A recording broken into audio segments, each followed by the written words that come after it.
அனைவருக்கும் வணக்கம். நான் ஜோதிடர் தமிழரசன் பேசுகிறேன். இந்த சேனல் ஃபஸ்ட் டைம் பார்க்குறவங்களா இருந்தீங்கன்னா சப்ஸ்கிரைப் பண்ணிக்கோங்க, பெல் பட்டனை கிளிக் பண்ணிக்கோங்க, ஆளுங்கிற ஆப்ஷன் இருக்கும், அதையும் செலக்ட் பண்ணிக்கோங்க. அப்போ தான் நாங்கள் போடுற வீடியோஸ் எல்லாமே உங்களுக்கு நோட்டிஃபிகேஷன் வரும். இன்றைக்கி நம்ம இந்த வீடியோவில் நம்ம பார்க்க போகிற தலைப்பு, அதாவது புத்தாண்டு ராசி பலன்கள் பற்றி பார்க்க போகிறோம். அதில் பார்த்திங்கன்னா எந்த விஷயத்தில் கவனமாக இருக்கணும். ஏன்னா எல்லாத்துக்கும் பார்த்திங்கன்னா நல்லது நடத்துறது, ஒரு சில ராசிக்கு நல்லது நடக்கும், ஒரு சில ராசிக்கு கொஞ்சம் ரொம்ப கேர்ஃபுல்லாக இருக்கணும்னு சொல்லிடலாம். அந்த வரிசையில் நம்ம முதல் ராசியான மேஷராசி நேயர்களுக்கு இந்த வருஷம் எப்படி இருக்குன்னு நம்ம பார்த்துடலாம். என்னென்ன நடக்கும், எந்த விஷயத்தில் கவனமாக இருக்கணும், எந்த விஷயத்தில் நீங்கள் ரொம்ப கேர்ஃபுல்லாக இருக்கணும்னு எல்லாமே இந்த வீடியோவில் நம்ம தெளிவாக பார்ப்போம். காலபுருஷ தத்துவப்படி முதல் ராசியான மேஷராசி. மேஷத்துக்கு அதிபதி செவ்வாய். மேஷராசிக்காரங்களே துடிப்பானவர்களாக, கோவக்காரங்களாக, பிடிவாதக்காரங்களாக இருப்பாங்க. எந்த ஒரு விஷயம் நினச்சாலும் உடனே நடந்துடணும், சீக்கிரம் நடந்துடும், டக்குன்னு நடக்கணும்னு நினைப்பாங்க. அதுதான் மேஷராசிக்காரங்களோட கேரக்டர். இது மாதிரி அவசரப்பட்டு ஆத்திரப்பட்டு நிறைய விஷயங்கள் உங்கள் வாழ்க்கையில் இழந்திருக்கீங்க, நிறைய இழப்புகளெல்லாம் சந்திச்சிருக்கீங்க. போன வருஷம், அதாவது 2025ஆம் ஆண்டு மார்ச் கடைசி, அதாவது ஏப்ரல்லேருந்தே ஏகப்பட்ட பிரச்சனைகள், ஏகப்பட்ட அனுபவங்கள் உங்கள் வாழ்க்கையில் கிடச்சிருக்கும். நிறைய இழப்புகள், உங்கள் பிடிச்ச உறவினர்கள் உங்கள்கிட்ட இழந்திருப்பாங்க. ஒரு சில பேர் தொழில் இழந்திருக்காங்க, வேலை இழந்திருக்காங்க, உறவினர்கள் இழந்தவங்க நிறைய பேர் இருக்காங்க, அப்பாவோ இல்லை அம்மாவோ இழந்தவங்க இருக்காங்க, நல்ல நெருக்கமாக பழகினவங்க இழந்தவங்களாம் நிறைய மேஷராசிக்காரங்க இருக்காங்க.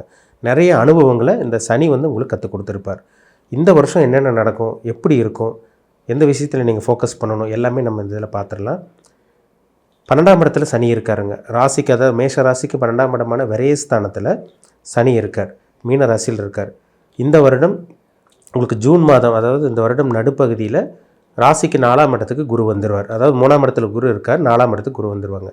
ராசிக்கு 11ஆம் இடமான லாபஸ்தானத்தில் ராகு இந்த வருஷம் கம்ப்ளீட்டாக, அதாவது டிசம்பர் வரைக்குமே உங்களுக்கு ராகு 11ஆம் இடத்துல தான் இருப்பார் உங்கள் ராசிக்கு. கேது உங்கள் ராசிக்கு 5ஆம் இடமான பூர்வ புண்ணிய ஸ்தானத்தில் இருக்கார். அதாவது உங்களுக்கு பார்த்திங்கன்னா சிம்ம ராசியில் இருக்கார். இந்த வருஷம் மேசராசிக்காரங்க நீங்கள் ரொம்ப ரொம்ப கேர்ஃபுல்லாக இருக்கணும். சொந்த தொழில் பண்ணிகிட்டு இருக்கவங்க எச்சரிக்கையாக இருங்க, கவனமாக இருங்க. ஏன்னா ஏகப்பட்ட செலவு, ஏகப்பட்ட விரயம் உங்களுக்கு மார்ச்லேருந்து ஏப்ரல் ஸ்டார்டிங்லேயே உங்களுக்கு ஏகப்பட்ட விரயங்களை கொடுத்துருக்கோம். அது ஒரு சில மேசராசிக்காரங்களுக்கெல்லாம் ஹெல்த் பிரச்சனை, கால் பிரச்சனை இருக்குங்க சார், காலில் நரம்பு பிரச்சனை இருக்குது, அதேமாதிரி வெரிகோஸ் வெயின் பிரச்சனைன்னு சொல்கிற நிறைய பேர் இருக்காங்க. கையில் பிரச்சனை, முக்கியமாக சொல்லப்போனால் பார்த்திங்கன்னா நரம்பு மண்டலம் பாதிக்கப்பட்டிருக்கும். நரம்பு மண்டலம் கண்டிப்பாக உங்களுக்கு பாதிக்கப்பட்டிருக்கும். என்ன காரணம்னா 12ஆம் இடத்துல சனி இருக்கார். ஏன்னா நரம்புக்கு அதிபதியே சனி தான். அந்த சனி 12ஆம் இடத்துல போகிறனால நரம்பு சார்ந்த விஷயங்களுக்காக செலவு பண்ணுறது, கால் பாதத்தில் செலவு, அதாவது கால் பாதத்தில் சில பிரச்சனைகள் வந்திருக்கும். ஒரு சில பேத்துக்கெல்லாம் காலில் பிரச்சனை, கையில் பிரச்சனை, நரம்பு பிரச்சனை, இந்த மாதிரி சந்தித்த மேசராசிக்காரங்கள் ஏராளமான பேர், நிறைய பேர்னு சொல்லலாம். கிட்டத்தட்ட இந்த வருஷமெல்லாம் ஜாதகமெல்லாம் மேக்ஸிமம் பார்த்திங்கன்னா மேசராசிக்காரங்க தாங்க. 12ஆம் இடத்துல இருக்க சனி நரம்பு பிரச்சனையும், கால் பிரச்சனையும், நரம்பு மண்டல பாதிப்பையும், கண்டிப்பாக ஹெல்த் பிரச்சனை உங்களுக்கு கண்டிப்பாக கொடுக்காமல் இருந்திருக்காது. நிச்சயமாக உங்கள் வாழ்க்கையில் நிறைய மருத்துவ செலவு பண்ணியிருப்பீங்க. ஏன்னா 12ஆம் இடத்துல கர்மகாரகன், கர்மா கிரகம் சனி, அந்த கிரகம் 12ஆம் இடத்துல இருந்தால் அந்த கர்ம அமைப்பு படி உங்களுக்கு தேவையில்லாத விரயங்கள், வீண் விரயங்கள், வெட்டி செலவு பண்ணுறது, இதெல்லாமே உங்களுக்கு நடந்திருக்கும். அதனால் இந்த வருஷமும் உங்களுக்கு சனி 12ஆம் இடத்துல தான் இருக்கார். அதனால் ரொம்ப ரொம்ப கவனமாக இருங்க. உடல் ஆரோக்கியத்தில் ரொம்ப ரொம்ப ரொம்ப நீங்கள் எச்சரிக்கையாக இருக்கணும். நீங்கள் அஸ்வினி நட்சத்திரமாக இருந்தாலும் சரி, பரணி நட்சத்திரமாக இருந்தாலும் சரி, அல்லது கார்த்திகை நட்சத்திரமாக இருந்தாலும் சரி, இந்த 3 நட்சத்திரக்காரங்களும் கஷ்டத்தில் இருக்கீங்க, ஒரு இக்கட்டான ஒரு சூழ்நிலை வாழ்ந்துட்டு இருக்கீங்க. மன நிம்மதி கிடையாது, சரியான தூக்கம் கிடையாது உங்களுக்கு. ஏன்னா 12ஆம் இடங்கிறது தான் அயன சைன போகஸ்தானம். இப்போ அந்த இடத்துல சனி இருந்து உங்களுக்கு தூக்கத்துக்கு எடுத்திருப்பார், மருத்துவ செலவு வச்சுருப்பார், உங்களுக்கு தேவையில்லாத செலவுகள்.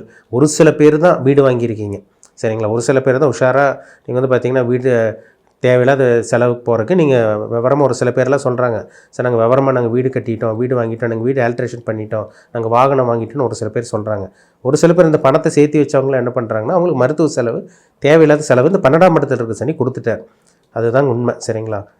மேசராசிக்காரங்களுக்கு நிறைய அனுபவங்கள் கிடச்சிருக்கும். அதனால் இந்த வருடம் நீங்கள் எச்சரிக்கையாக இருக்கிறது ரொம்ப அவசியம், சரிங்களா? ஏன்னா யார் நல்லவங்க, யார் கெட்டவங்க, கூட இருக்கவங்க எப்பேற்பட்டவங்க, கூட இருக்க பார்த்திங்கன்னா நண்பர்கள் யார், வீட்டில் இருக்கவங்கள எப்பேற்பட்டவங்க, சொந்தக்காரங்க யார், இந்த பணம் காசுனா காசு பணம்னா என்ன, எல்லாமே இந்த காலகட்டங்கள் உங்களுக்கு தெரிய வந்திருக்கும் 2025லே. இந்த வருடம் அதை வச்சு உங்களால், அந்த அனுபவத்தை வச்சு உங்களால் பொழைச்சிக்க முடியும். அதனால் கவலைப்படாதீங்க, சரிங்களா? ஏன்னா ராசிக்கு 4ஆம் இடத்துக்கு குரு வர்றார். இப்போ 3ஆம் இடம் முயற்சி ஸ்தானத்தில் இருக்க குரு 4ஆம் இடத்துக்கு வரனால ஓரளவு கொஞ்சம் பரவாயில்லன்னு சொல்லலாம். 4ஆம் இடத்துக்கு குரு என்ன பண்ணுவார்னா 12ஆம் இடமான விரயஸ்தானத்தை குரு பார்த்துருவார். அப்போ சனி மட்டும் அங்கே தனிச்சிருந்த சனி மேலே குருவோட பார்வை விழுகிறதுனால அப்போ நீங்கள் சுப செலவாக உங்களால் கன்வெர்ட் பண்ண முடியும். ஆரம்ப பகுதி கிட்டத்தட்ட உங்களுக்கு ஜனவரி, பிப்ரவரி, மார்ச், ஏப்ரல், மே, ஜூன் வரைக்குமே கிட்டத்தட்ட உங்களுக்கு கொஞ்சம் பிரச்சனை இருக்கும். இந்த 6 மாதமே கொஞ்சம் பிரச்சனை இருக்குமா. மருத்துவ செலவு வர்றது, தேவையில்லாமல் செலவு பண்ணுறது, கட்டுக்கடங்காத விரயம், கட்டுக்கடங்காத செலவு, இதெல்லாமே 12ஆம் இடத்துல இருக்க சனி கண்டிப்பாக கொடுக்க தான் செய்யும். ஜூன் மாதத்துக்கு அப்புறம் குரு வந்து ராசிக்கு 4ஆம் இடத்துக்கு வர்றதுனால ஒரு சுப விரயமும் உங்களால் கன்வெர்ட் பண்ண முடியும். சுப விரயம்னா என்ன? ஒரு வீடு வாங்குறது, ஒரு நிலம் வாங்குறது, ப்ராப்பர்ட்டி வாங்குறது, இந்த மாதிரி விஷயங்கள்லாம் நீங்கள் பண்ணிக்கலாம் தாராளமாக. ஏன்னா 4ஆம் இடங்கிறது சுகஸ்தானம். அப்போ அந்த இடத்துல குரு வர்றது ஒரு நல்ல ஒரு சிறப்பான ஒரு அமைப்புன்னு சொல்லிடலாங்க. அம்மாவோட ஹெல்த் கண்டிஷன் எல்லாம் ஓரளவுக்கு டெவலப் ஆக ஆரம்பிக்கும் இந்த டைமில். 4ஆம் இடத்துல இருக்க குரு கல்வி படிக்கக்கூடிய மாணவர்கள், ஸ்டூடெண்ட்ஸ்க்கெல்லாம் வந்து பார்த்திங்கன்னா நல்ல ஒரு முன்னேற்றம். அந்த மந்தத்தன்மையெல்லாம் விட்டு விலகி கொஞ்சம் சுறுசுறுப்பான சூழ்நிலையெல்லாம் கண்டிப்பாக உருவாக போகுது. 4ஆம் இடத்துல வந்து குரு இருந்து 12ஆம் இடத்தை பார்க்குறதுனால வெளிநாட்டு பிரயாணம் சக்ஸஸ் ஆகும்.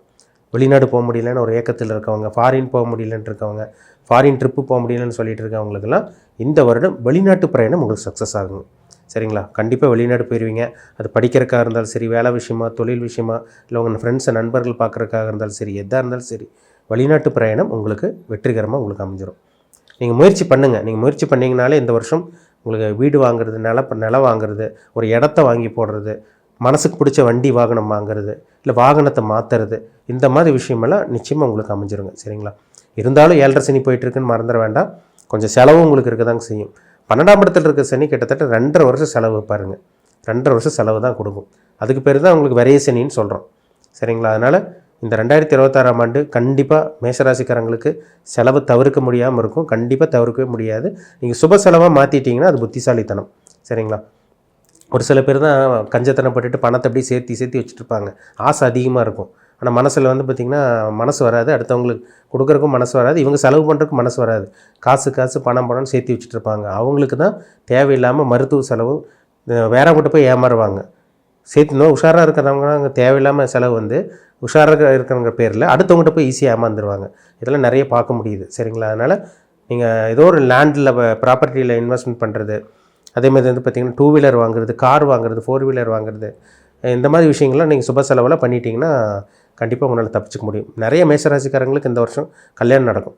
திருமணம் ஆகாமல் இருக்கவங்களுக்கு இந்த வருடம் 12ஆம் இடத்துல இருக்க சனி விரைய சனியாக இருக்கிறனால, குரு பார்வை இருக்கிறனால திருமணம் ஆகாமல் இருக்க மேஷராசி, அஸ்வினி, பரணி, கார்த்திகை நட்சத்திரக்காரங்களுக்கு இந்த வருடம் திருமண வாய்ப்பு கைக்கூடி வரும்னே சொல்லிடலாங்க. பயன்படுத்திக்கிங்க. இது ஒரு நல்ல ஒரு வருடம் தான். செலவு கொடுக்கக்கூடிய வருடமாக இருக்கும். அதனால் சுப செலவு பண்ணிட்டீங்கன்னா கண்டிப்பாக தப்பிச்சுக்குவீங்க. பிஸ்னஸ் பண்ணுறவங்க அளவுக்கு அதிகமாக முதலீடு போட வேண்டாம். வேலையை மாற்றலாமா வேண்டாமான்னு ஒரு சில பேர் கேட்டுட்ருக்கீங்க. அது உங்கள் தனிப்பட்ட ஜாதகத்தில் நல்ல தசாபுத்தி, அதாவது லக்ன திரிகோணாதிபதி தசாபுத்தி, கேந்திர அதிபதிகளோட தசாபுத்தி, இல்லை லக்ன சுபர்களோட தசாபுத்தி நடந்துச்சுன்னா கண்டிப்பாக நீங்கள் வேலையை மாற்றிடலாம். ஆனால் பிஸ்னஸ் பண்ணுறவங்க மட்டும் கொஞ்சம் பார்த்து பண்ணுங்கள். ஏன்னா நிறைய பிஸ்னஸ் பண்ணி இன்வெஸ்ட்மெண்ட் பண்ணி தோற்று போனவங்க தான் இருக்கீங்க. இந்த 2025 நிறைய பேர் தோல்வி பார்த்தவங்க தான் நிறைய பேர். அதனால் இன்வெஸ்ட்மெண்ட்டில் மட்டும் கொஞ்சம் கேர்ஃபுல்லாக கவனமாக இருக்கணும். சரிங்களா? அதனால் ஹெல்த்தில் கேர்ஃபுல்லாக இருங்க. உடல் ஆரோக்கியத்தில் கவனமாக இருங்க. யாருக்கும் பணம் கொடுத்துடாதீங்க. இந்த டைமில் பணம் வெளியே போச்சுன்னா உங்களுக்கு திரும்பி கைக்கு வராது. பணத்தை சேஃப்டி பண்ண முடியாது. இருக்கிற காசு தான் செலவு பண்ணுற மாதிரி வரும். அதனால் இந்த 12ஆம் இடத்துல இருக்க சனி மருத்துவ செலவும் மருத்துவ விரையும் நிச்சயமாக கொடுப்பாரு. ஹெல்த்தில் கவனமாக இருக்கணும். அதே மாதிரி வந்து பார்த்திங்கன்னா வீடு வாகனம், சொத்து வாங்குறது, இந்த மாதிரி விஷயங்களுக்கு நீங்கள் சுப செலவு பண்ணிட்டீங்கன்னா நிச்சயமாக இந்த வருடம் உங்களுக்கு ஒரு நல்ல ஒரு வருடம்னு சொல்லிடலாம். சரிங்களா? சுப செலவு கண்டிப்பாக இருக்குங்க. கண்டிப்பாக நீங்கள் பண்ணுற மாதிரி தான் வரும். ஒரு வந்து பார்த்திங்கன்னா ஒரு வீடு கட்டிகிட்டு இருப்பீங்க, பாதியிலே நின்றுருக்கும் ஒரு சில பேருக்குலாம். இந்த வருடம் அந்த வீடு வந்து பார்த்திங்கன்னா ஆல்ட்ரேஷன் பண்ணுறது, வீடு வந்து மறுபடியும் கண்டினியூ பண்ணுறது, புதுப்பிக்கிறது, இல்லை வீடு இடித்து கட்டுறது, மனசுக்கு பிடிச்ச மாதிரி கட்டுறது, இந்த மாதிரி விஷயங்கள்லாம் நிச்சயமாக உங்களுக்கு அமைஞ்சிடும். ஏன்னா 4ஆம் இடத்துக்கு குரு வர போகிறார். 11ஆம் இடத்துல இருக்க ராகு வந்து பார்த்திங்கன்னா அது ஒரு நல்ல ஒரு அமைப்பு தான். அந்த ராகு வந்து பார்த்திங்கன்னா உங்களுக்கு பெருசாக உங்களுக்கு எடுக்காது, பெரிய அளவுக்கு பாதிப்பு இருக்காது. 5ஆம் இடத்துல இருக்க கேது ஒரு சில பேர்த்துக்கு குழந்தைகளோட கருத்து வேறுபாடு, குழந்தைகளோட ஆரோக்கியத்தில் சில பிரச்சனைகள், இந்த மாதிரி விஷயங்கள் கொடுக்கும். ஒரு சில பேர்த்துக்கு பூர்வீக சம்பந்தமான விஷயங்களில் பிரச்சனை, குடும்பத்தில் சில தகராறெல்லாம் வருங்க. அதனால் அந்த விஷயத்தில் கொஞ்சம் கவனமாக இருங்க. சரிங்களா? உங்கள் பிறப்பு ஜாதகத்தில் நல்ல தசாபுத்தி போயிட்டுருக்கா, கெட்ட தசாபுத்தி போயிட்டுருக்கான்னு பார்த்து தெரிஞ்சுக்கோங்க. ஏன்னா லக்னத்துக்கு 6ஆம் அதிபதியாவோ 8ஆம் அதிபதி தசாபுத்தி நடந்துச்சுன்னா அவங்களுக்கு நிலமை படுமோசமாகவே இருக்கும். ஏன்னா 7.5 சனியில் 6, 8 தசாபுத்திகள் சம்மந்தப்பட்டுச்சுன்னா ஒரு இக்கட்டான ஒரு சூழ்நிலையில் தான் நெகட்டிவான சில விஷயங்கள் அவங்க வாழ்க்கையில் நடக்குங்கிறதுல சந்தேகமே கிடையாது. ஜனன ஜாதகத்தில் என்ன தசாபுத்தி போயிட்டுருக்குன்னு செக் பண்ணிக்கோங்க. மீண்டும் அடுத்த பதிவில் சந்திக்கும் வரை உங்களிடமிருந்து விடைபெறுவது உங்கள் சோதரர் தமிழரசன். இந்த சேனல் பிடிச்சிருந்தா உங்கள் நண்பருக்கு உறவினருக்கு ஷேர் பண்ணுங்கள். லைக் பண்ணுங்கள், சப்ஸ்கிரைப் பண்ணுங்கள், பெல் பட்டனை கிளிக் பண்ணிக்கோங்க, ஆளுங்கிற ஆப்ஷன் இருக்குது அதையும் செலக்ட் பண்ணிக்கோங்க. அப்போ தான் நாங்கள் போடுற வீடியோஸ் எல்லாமே உங்களுக்கு நோட்டிஃபிகேஷன் வரும். நன்றி, வணக்கம்.